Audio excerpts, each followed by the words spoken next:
Hello friends, എല്ലാവർക്കും easy ലേണിങ്ങിൻ്റെ പുതിയൊരു വീഡിയോയിലേക്ക് സ്വാഗതം. സ്റ്റാൻഡേർഡ് 10 ബയോളജിയിലെ സെൻസേഷൻസ് ആൻഡ് റെസ്പോൺസസ് എന്ന ചാപ്റ്ററാണ് നമ്മൾ സ്റ്റാർട്ട് ചെയ്തത്.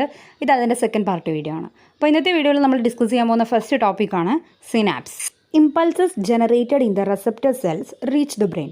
The brain analyzes it and give a direction for proper response. To make this possible, the impulses formed in a neuron are to be transmitted to other neurons and associated cells. How does this become possible? Receptor cells form ആവുന്ന impulses എവിടെ എത്തണം? ബ്രെയിനിലെത്തണം അല്ലേ? നമ്മുടെ receptor സെൽസിൽ രൂപപ്പെടുന്ന സന്ദേശങ്ങൾ അഥവാ impulses ബ്രെയിനിലെത്തണം. അപ്പോൾ ബ്രെയിനിലെത്തിക്കഴിയുമ്പം brain എന്താണ് ചെയ്യുന്നത്? ബ്രെയിൻ ഈ സന്ദേശങ്ങളെ ഒന്ന് അനലൈസ് ചെയ്തിട്ട് അതിനനുസരിച്ചുള്ള ഡയറക്ഷൻസ് പ്രൊവൈഡ് ചെയ്യും. അതായത് എന്ത് റെസ്പോൺസ് ആണോ നൽകേണ്ടത്, എന്ത് പ്രതികരണമാണോ നൽകേണ്ടത്, അതിനനുസരിച്ചുള്ള ഡയറക്ഷൻസ് പ്രൊവൈഡ് ചെയ്യുന്ന ആൾ നമ്മുടെ ബ്രെയിനാണ്. അപ്പോൾ ഇത് സാധ്യമാകണമെന്നുണ്ടെങ്കിൽ നമ്മുടെ ഇമ്പൾസസ് ഒരു ന്യൂറോണിൽ നിന്ന് മറ്റൊരു ന്യൂറോണിലേക്ക് ട്രാൻസ്മിറ്റ് ചെയ്യപ്പെടണം. അതുപോലെ മറ്റ് അസോസിയേറ്റഡ് സെൽസിലേക്കും ഈ ഇമ്പൾസസ് ട്രാൻസ്മിറ്റ് ചെയ്യപ്പെടണം. അപ്പോൾ എങ്ങനെയായിരിക്കും ഈ ഒരു ട്രാൻസ്മിഷൻ നടക്കുക എന്നാണ് നമ്മൾ നോക്കാൻ പോകുന്നത്. അപ്പോൾ അവിടെ ഒരു ബോക്സും അതിലൊരു പിക്ചറും തന്നിട്ടുണ്ട്. അപ്പോൾ അത് വെച്ചിട്ട് നമുക്കൊന്ന് നോക്കാം. Synapse is the junction between two neurons or a neuron and a muscle cell or a neuron and a glandular cell. അപ്പോൾ സിനാപ്സ് എന്ന് പറഞ്ഞാൽ എന്താണ്? ഇതൊരു ജംഗ്ഷനാണ്. അതായത് ഒരു ന്യൂറോണും മറ്റൊരു ന്യൂറോണും തമ്മിലോ, ഒരു ന്യൂറോണും ഒരു മസിൽ സെല്ലും തമ്മിലോ, ഒരു ന്യൂറോണും ഒരു ഗ്ലാൻഡുലർ സെല്ല് തമ്മിലോ ചേരുന്ന ഭാഗത്തെ അല്ലെങ്കിൽ ആ ജംഗ്ഷനെയാണ് നമ്മൾ സിനാപ്സ് എന്ന് വിളിക്കുന്നത്. When electric impulses from the axon reach the synaptic knob, certain chemical substances are secreted from there to the synaptic cleft. അപ്പോൾ എന്താണ് സിനാപ്റ്റിക് ക്ലെഫ്റ്റ് എന്ന് പറഞ്ഞാൽ?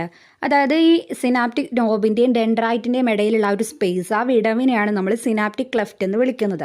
അപ്പോൾ ഇലക്ട്രിക് ഇമ്പൾസസ് ആക്സോണിൽ നിന്ന് സിനാപ്റ്റിക് നോബിലേക്ക് എത്തൂലേ? നമ്മൾ ന്യൂറോണിൻ്റെ സ്ട്രക്ചർ പറഞ്ഞപ്പോൾ പറഞ്ഞിരുന്നു, ആക്സോൺ കഴിഞ്ഞ് പിന്നെ അവിടെ നേരെ സിനാപ്റ്റിക് നോബിലേക്കാണ് എത്തുക. അപ്പോൾ ഇത്തരത്തിൽ ഇലക്ട്രിക് ഇമ്പൾസസ് സിനാപ്റ്റിക് നോബിൽ എത്തിക്കഴിയുമ്പം അവിടെ നിന്ന് ചില കെമിക്കൽ സബ്സ്റ്റാൻസസ് ഈ സിനാപ്റ്റിക് ക്ലെഫ്റ്റിലേക്ക് അഥവാ ഈ സിനാപ്റ്റിക് വിടവിലേക്ക് സ്രവിക്കപ്പെടും. ഓക്കെ, അപ്പോൾ ചില രാസവസ്തുക്കൾ അഥവാ കെമിക്കൽ സബ്സ്റ്റാൻസസ് ഈ സിനാപ്റ്റിക് ക്ലെഫ്റ്റിലേക്ക് സ്രവിക്കപ്പെടുന്നു. These chemical substances are called neurotransmitters. ഈ കെമിക്കൽ സബ്സ്റ്റാൻസുകളെ നമ്മൾ ന്യൂറോ ട്രാൻസ്മിറ്റേഴ്സ് എന്നാണ് വിളിക്കുന്നത്. They stimulate the adjacent dendrite of cell and new electric impulses are generated. അപ്പോൾ ഇതെന്ത് ചെയ്യുന്നു? തൊട്ടടുത്തുള്ള ഡെൻഡ്രൈറ്റിനെ അല്ലെങ്കിൽ സെല്ലിനെ സ്റ്റിമുലേറ്റ് ചെയ്യും. അതുവഴി പുതിയ ഇലക്ട്രിക് ഇമ്പൾസസ് രൂപപ്പെടുന്നു. Acetylcholine and dopamine are examples of neurotransmitters. അപ്പോൾ ഇത്തരത്തിലുള്ള ന്യൂറോ ട്രാൻസ്മിറ്റേഴ്സിന് എക്സാമ്പിൾസ് ആണ് അസൈറ്റൈൽ കോളിനും ഡോപ്പാമിനും. Synapse helps to regulate the speed and direction of impulses. അപ്പോൾ ഇമ്പൾസസിൻ്റെ ഡയറക്ഷൻ, സ്പീഡ് ഇതൊക്കെ കൺട്രോൾ ചെയ്യാൻ അല്ലെങ്കിൽ റെഗുലേറ്റ് ചെയ്യാൻ സിനാപ്സ് ഹെൽപ്പ് ചെയ്യും. ഓക്കെ, അപ്പോൾ ഇത്രയും കാര്യങ്ങളാണ് അവിടെ പറയുന്നത്. അപ്പോൾ എങ്ങനെയാണ് ഇമ്പൾസസ് ട്രാൻസ്മിറ്റ് ചെയ്യപ്പെടുന്നതെന്ന് ഒരിക്കൽ കൂടി ചുരുക്കി പറയുകയാണ്. ഇലക്ട്രിക് ഇമ്പൾസസ് ആക്സോണിൽ നിന്ന് സിനാപ്റ്റിക് നോബിലെത്തുമ്പം അവിടെ നിന്ന് ഈ സിനാപ്റ്റിക് ക്ലെഫ്റ്റിലേക്ക് അഥവാ സിനാപ്റ്റിക് വിടവിലേക്ക് ചില കെമിക്കൽ സബ്സ്റ്റാൻസസ് സ്രവിക്കപ്പെടുന്നു. അതിനെ നമ്മൾ ന്യൂറോ ട്രാൻസ്മിറ്റേഴ്സ് എന്നാണ് വിളിക്കുക. അസറ്റൈൽ കോളിനും ഡോപ്പാമിനും ഒക്കെ ന്യൂറോ ട്രാൻസ്മിറ്റേഴ്സിന് എക്സാമ്പിൾസ് ആണ്. അപ്പോൾ ഇത്തരത്തിൽ ഈ ന്യൂറോ ട്രാൻസ്മിറ്റേഴ്സ് സ്രവിക്കപ്പെടുന്നതിൻ്റെ ഭാഗമായിട്ട് തൊട്ടടുത്തുള്ള ഡെൻഡ്രൈറ്റിനെ അത് സ്റ്റിമുലേറ്റ് ചെയ്യുന്നു. അതുവഴി പുതിയ ഇലക്ട്രിക് ഇമ്പൾസസ് ജനറേറ്റ് ആവുന്നു. ഇങ്ങനെയാണ് ഇമ്പൾസസ് ട്രാൻസ്മിറ്റ് ചെയ്യപ്പെടുന്നത്. അടുത്തായിട്ട് നമ്മൾ നോക്കാൻ പോകുന്ന ടോപ്പിക്കാണ് different types of neurons. On the basis of the direction of impulse, neurons can be classified into sensory neurons and motor neurons. Sensory neurons carry impulses to the brain and spinal cord. Motor neurons carry impulses from the brain and spinal cord to various parts of the body. ഇമ്പൾസിൻ്റെ direction അനുസരിച്ച് നമ്മളതിനെ രണ്ടായിട്ട് classify ചെയ്തിട്ടുണ്ട്, sensory ന്യൂറോൺസും motor ന്യൂറോൺസും. Sensory neurons ബ്രെയിനിലേക്കും spinal കോഡിലേക്കും ഇമ്പൾസസിനെ എത്തിക്കുന്നു.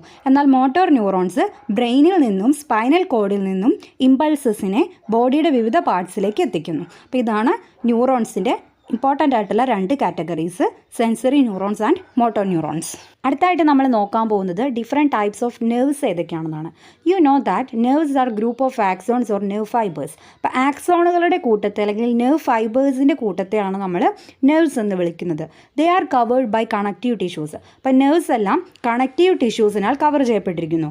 Nerves are classified into 3 on the basis of their functions. അപ്പോൾ നെർവിനെ അതിൻ്റെ ഫംഗ്ഷൻ്റെ ബേസിസിൽ 3 കാറ്റഗറി ചെയ്തിട്ടുണ്ട്. അപ്പോൾ അപ്പോൾ ആ 3 കാറ്റഗറീസും അതിൻ്റെ ഫങ്ഷൻസും നമുക്ക് നോക്കാം. ഫസ്റ്റ് വൺ ആണ് sensory nerve, formed of sensory nerve fibres. Sensory nerve ഫൈബേഴ്സിനാൽ ഫോം ചെയ്തതാണ് സെൻസറി നെർവ്. അതിൻ്റെ ഫങ്ഷൻ എന്താണ്? Carries impulses from various parts of the body to the brain and spinal cord. അതായത് ശരീരത്തിൻ്റെ വിവിധ ഭാഗങ്ങളിൽ നിന്നുള്ള ഇമ്പൾസസിനെ ബ്രെയിനിലേക്കും സ്പൈനൽ കോഡിലേക്കും എത്തിക്കുന്നത് സെൻസറി നെർവാണ്. അടുത്ത കാറ്റഗറിയാണ് motor nerve, formed of motor nerve fibres. Motor nerve ഫൈബേഴ്സിനാൽ ഫോം ചെയ്യപ്പെട്ടതാണ് motor nerve.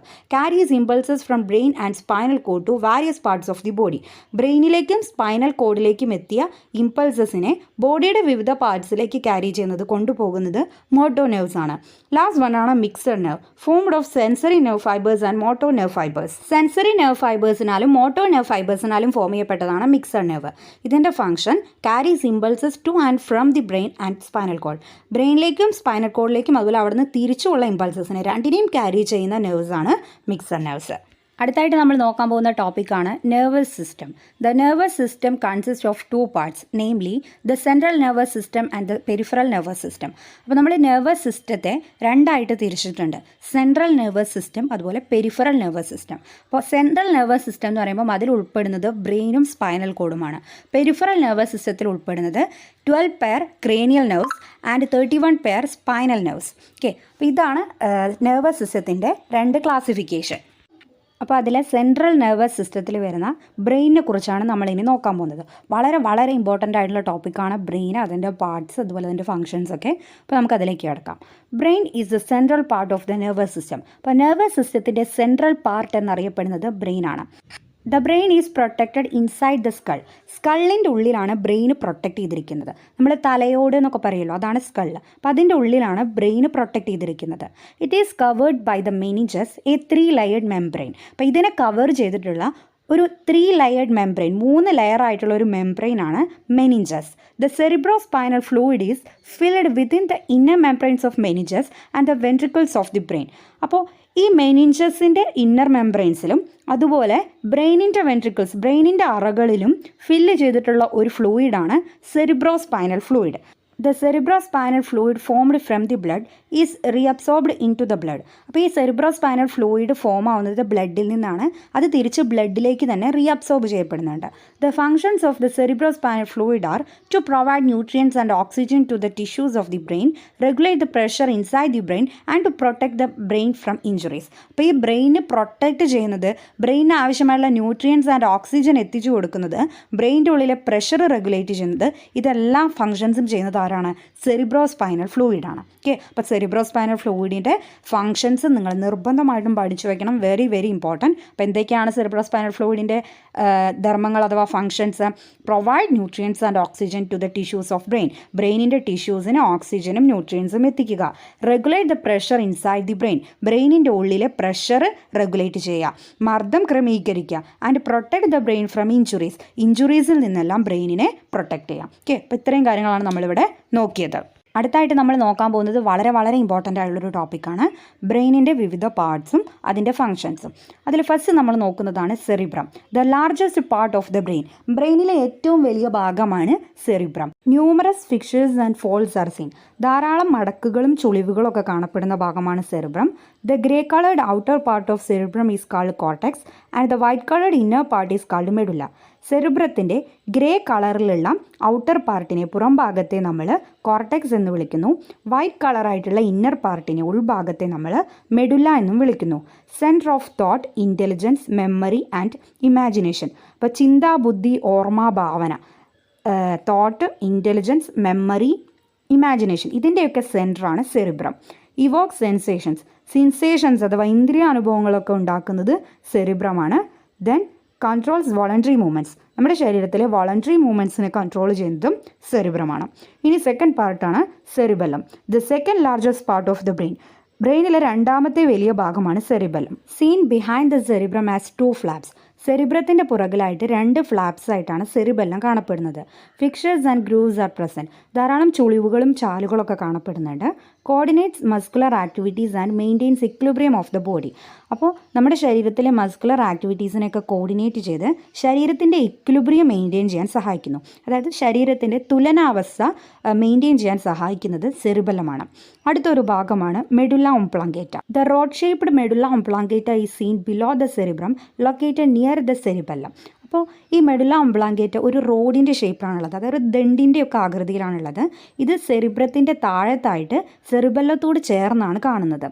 Controls involuntary actions like heart beat, breathing etcetera. അപ്പോൾ നമ്മുടെ ശരീരത്തിലെ ബ്രീത്തിങ്, ഹേർട്ട് ബീറ്റ് പോലെയുള്ള ഇൻവളണ്ടറി ആക്ഷൻസിനെയൊക്കെ കൺട്രോൾ ചെയ്യുന്നത് മെഡുല്ല ഒംപ്ലാങ്കേറ്റ ആണ്. അടുത്ത ഒരു പാർട്ടാണ് thalamus, situated below the cerebrum. സെറിബ്രത്തിൻ്റെ താഴെയായിട്ടാണ് തലാമസ് സ്ഥിതി ചെയ്യുന്നത്.